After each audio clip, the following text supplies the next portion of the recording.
Thinking in public when violence is the answer. The author Tim Larkin shares a real life case study of Officer Michelle Jeter, Jeter, her experience pulling over Jorge Orozco, Orozco.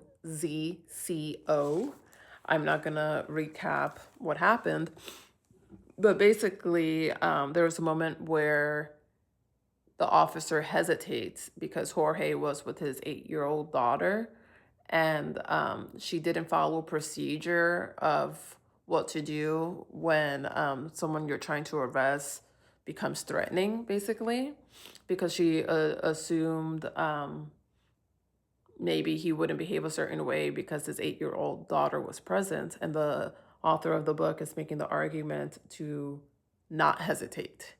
Like it reminds me of an MMA player, whatever, fighter, MMA fighter.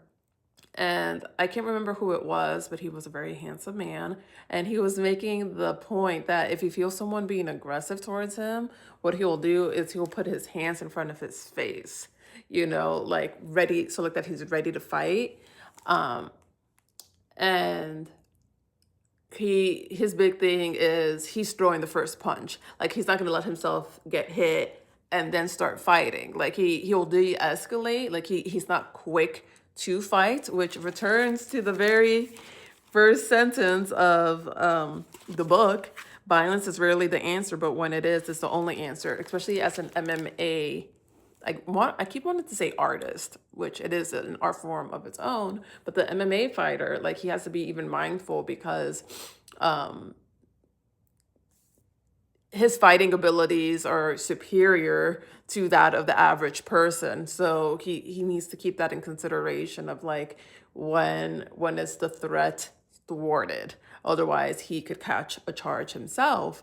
But even still, even with that, he still has the mindset of throw the first punch because he doesn't want there's something that the book says actually.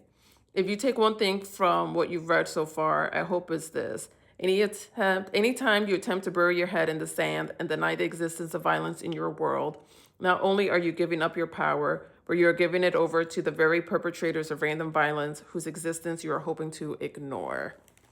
Like, yes, and in the ideal world, you won't be getting attacked. But if you sense it coming, don't wait for the attack to start before getting violent.